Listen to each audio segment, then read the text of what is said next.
तुमच्याकडूनच मी ऐकतोय. आल्याच्या नंतर आम्ही या विषयावर त्यांच्याशी चर्चा करतो. कोण आहेत काय आहेत आपल्याला काय माहीत नाही, पण असं कोणी कोणाला धमक्या द्यायची गरज नाही आहे. आपल्यामध्ये क्षमता आहे, पण आता ते नेमक्या दिल्यात कुणी, ते कोण आहेत, कोणाचे आहेत का, त्यांचं वैयक्तिक राजकीय काही आहे का, आपण आपण त्या विषयावर माहितीच नसल्यावर कसं बोलायचं. आल्याच्या नंतर मी त्यांच्याशी सविस्तर त्या विषयावर बोलतो. ज्यांनी हे केलेलं आहे त्या मराठा बांधवांना पोलिसांनी ताब्यात घेतलेलं आहे आणि पोलिसांना माझी विनंती आहे की त्यांना त्यांच्यावर कडक कारवाई करू नये. आता मला ते मॅटर समजू दे, कोण आहे काय आहे, कशामुळे दिलंय. त्यांचं जर म्हणणं असेल कारवाई करू नये तर चांगलं आहे. उलट मोठे मन दाखवलं त्यांनी समाजाच्या लेकराविषयी. परंतु अशी पण माहिती आहे मला की कोण त्यांनी पण अर्ज पण दिलेले जणू. तेच मीडियात त्या दिवशी बोलत होते की मला धमक्या दिल्यात आणि देवेंद्र भारती साहेबांना मी अर्ज दिलेत. म्हणजे एकीकडून असं पण माया पण समाजावरती दाखवतायत आणि एकीकडून गुन्हा पण दाखल करण्याची प्रक्रिया करतायत, असं पण एकूण दिसतंय. परंतु ते कोणी दिली का दिली, माझं तर सरळ म्हणणं असतं आपण शांततेचं आपलं आंदोलन आहे. प्रत्येक वेळेस मी शांततेतच सांगतो. माझ्या बांधवांना सगळ्याला सांगितलेलं की आपल्यात खूप क्षमता आहे, आपण न मिळणारं आरक्षण खेचून आणू शकतो. इतकी क्षमता आणि इतकी ताकद मराठा समाजात आहे, असं कोणी करू नये. पण आता कोण आहेत समोरचे हे पण माहीत नाही. एखाद्या वेळेस लय अवघड असते राजकारणात सुद्धा एखाद्या वेळेस माणसं असं काही करतायत. परंतु कोणी बांधव असतील तर एखाद्या दिवस रागापोटी जरी बोलले असली की त्यांना वाईटही वाटलं असेल की समाजाचं नुकसान होतंय, असंही कोणी असू शकतं. त्यांची जर भावना समाजाविषयी काही बोलण्याची झाली असेल तर एखाद्या वेळेस नेत्यांनी बी मोठं मन दाखवायचं असतं, आपलंच पोरग आहे. पण करणाऱ्याने सुद्धा हे करू नये, कारण याचं समर्थन होणार नाही. चर्चेमध्ये सकारात्मक तोडगा निघेल काय वाटतं तुम्हाला नेमकं? आता बोलायच्या अगोदर काही सांगता येणार नाही दादा. काय भूमिका आहे, काय म्हणले त्यांना मुख्यमंत्र्यांनी त्यांना पाठवलेलं आहे. कारण तेच बोलले होते की मी मुख्यमंत्र्यांना विचारल्याशिवाय, दोन्ही उपमुख्यमंत्र्यांना विचारल्याशिवाय, त्यांच्या मर्जीशिवाय मी कुठं जाऊ शकत नाही आहे. मग आता त्यांची काय चर्चा झाली आणि ते काय मराठा समाजाला न्याय देतात. पण एक मात्र मी आणखीन वारंवार तेच शब्द सांगतो की एक आशा पल्लवी झाल्यात त्यांच्याकडून, 100% त्यांच्याकडून आशा पल्लवी झाल्यात की तो माणूस समाजाच्या हितासाठी सरकारच्या अंगावरती पण जाऊ शकतो. समाजाच्या न्यायासाठी कुठलीही भूमिका टोकाची ते घेऊ शकतात. कारण त्यांचा तो शब्द आम्ही खूप मराठा समाजांनी मनावर घेतला आहे की माझ्या समाजाच्या लेकराचं कल्याण होणार आहे, असं ते म्हणले. मग समाजाच्या लेकराच्या कल्याणासाठी त्यांचे धावापळ झाले म्हणून काय फरक पडला, करावं त्याने धावापळ, हे म्हणणं आहे आमचं. मुंबई आंतरवाली सारखं ते पुणे मुंबई पिक्चर आहे तसं का चला ना, सारखं सुरू करावं आणि घ्यावात खस्ता खावात त्यांनी. म्हणजे मी तळतळीनं पोटतिडकीनं बोलतोय, त्यांनी खस्ता खावात आता याच्यात आणि समाजाच्या लेकराला न्याय मिळवून द्यावा. यायला खुश आहे आम्ही, काय करायचं आंदोलन करून तरी. प्रसाद लाड यांच्यावर जो हल्ल्याचा प्रकार झाला त्यानंतर आता घुसलं होतं कोणी. प्रसाद लाड यांच्याशी काही तुमची चर्चा झाली का, ते येणार असं काही? नाही येतील हल्ले. हे बघा, हे जीवनात अशा गोष्टी राजकारणात समाजकारणात ह्या सुरू असतात का. आता हे कोणी मला ना बघू द्याच, कारण काय वेळेस काय होतं ते काय वेळेस आता बोलायला नाही पाहिजे, काय वेळेस लय अवघड असतं.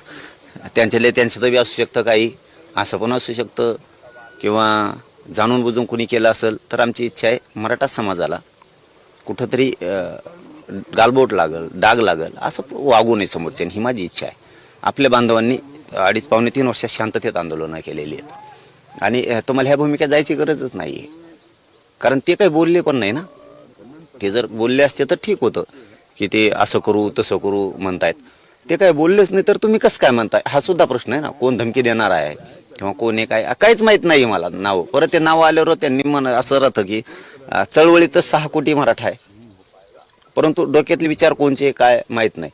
पण हल्ल्याचं किंवा धमकीचं समर्थन होऊ शकत नाही आणि त्यांनी जर आता मोठं मन दाखवलंय समाजासाठी तर चांगली पण गोष्ट नाही ती पण. पाटील तुमच्या आव्हानाला प्रतिसाद देत ते आले, काय कैफियत मांडणार तुम्ही म्हणला तर ते आले असं झालं? नाही ते म्हणले, मी नाही बोललो. मी आत्तापर्यंत कधी बोलवत नाही आहे कोणाला, कारण ते मंत्री नाही आहेत किंवा ते कुठल्याच पदावरती मुख्य सरकारच्या नाही आहेत. तरी पण आपण त्यांच्यावरती विश्वास ठेवला आहे की माझ्या समाजाच्या लेकराचं कल्याण होतं आहे. मला सुद्धा त्या समाजाची माया आहे, मी सुद्धा त्याच मराठ्यांचा आहे आणि या शब्दावरती आम्ही लईच अपेक्षा ठेवली. आती बघूयात, लढतील, करतील, होईल. अपेक्षा आम्हाला की ते करतील आम्हाला तरी आंदोलन करून काय करायचं. आता समजा बोलवलं नसतं तर बांधव राज्यात मी असेच गैरसमज आणि त्यांनी संभ्रम पसरला असता की आम्ही येतो म्हणतो तरी बोलवलं नाही, त्यांना राजकारणच करायचंय, टंट करायची, काय मराठ्यांनी मोठं मन करायचं सांगा तुम्हीच. पाटील तुम्ही म्हणताय की मुख्यमंत्र्यांचं शिष्टमंडळ येत आहे.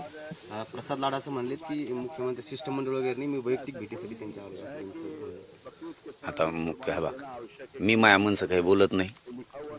तेच म्हणले काढून बघा बाईट, तुम्ही तुमच्या सगळ्याकडे बाईट झाल्यात त्यांच्या. मी मुख्यमंत्र्यांना विचारल्याशिवाय, त्यांच्या मर्जीशिवाय मी कुठेही जाऊ शकत नाही. मी त्यांच्याशी दोन्ही उपमुख्यमंत्र्यांशी चर्चा करल. मग जो माणूस आता मुख्यमंत्र्यांशी चर्चा करून आला ते मुख्यमंत्री शिष्टमंडळ नाही म्हणायचं तर कोणाचं म्हणायचं सांगा भाऊ तुम्हीच. आता तुम्ही हा बघ, तुम्ही सगळं उकळून पेलेलं आहे भाऊ राज्य. हां, तुम्ही काय सोपे नाही तर सगळे पत्रकार. तुम्ही आता चांगल्या चांगल्याला मुंडीवर टाकेले, काय होतो त्याचा अर्थ आम्हाला गरीब माणसाला समजून सांगावं. गरीब मराठ्याला मुख्यमंत्र्यांशी चर्चा केली तेव्हा चालेल.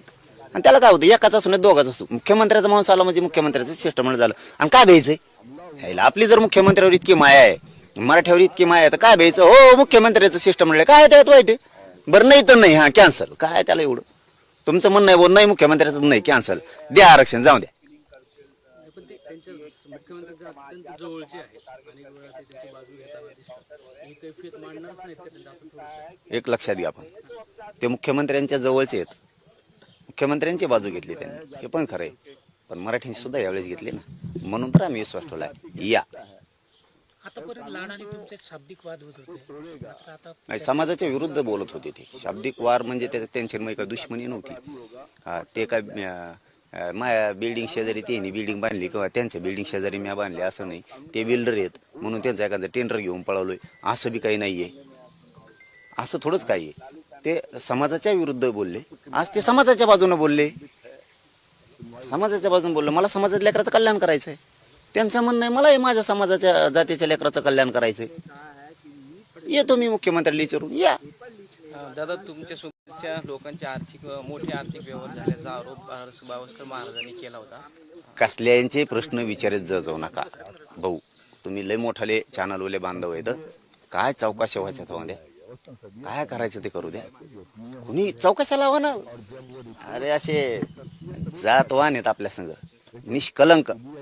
हा, आता ते सगळ्यातच श्रीमंत आहेत. कोणत्या जातीत श्रीमंत लोक नाहीत. आंदोलनाच्या संघ श्रीमंत लोक हिंडले म्हणून असं काय का, उलट मोठे पण म्हणावं लागतं त्याला. श्रीमंत लोक, श्रीमंत मराठे गरीब मराठ्यांच्या मदतीला यायला लागले. ही काय चूक आहे, ही काय चूक आहे. गरीब मराठ्यांच्या मदतीला श्रीमंत मराठ्यांनी येऊ नये म्हणून यांच्या प्रॉपर्टीत किंवा त्यांच्या, ते पहिले श्रीमंत आहेत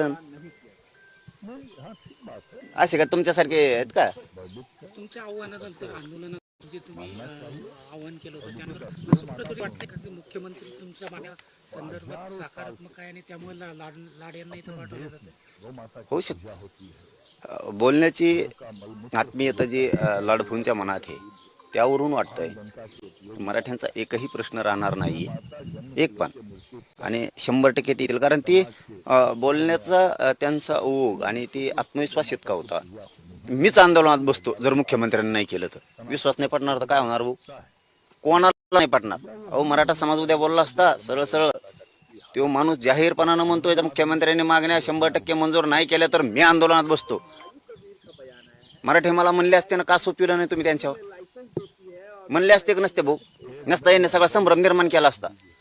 आम्ही म्हणलो 100% मुख्यमंत्री मागण्या मान्य करतील, लाडभाऊच म्हणले असते. जरांगे पाटलांनी आम्हाला बोलवलं नाही.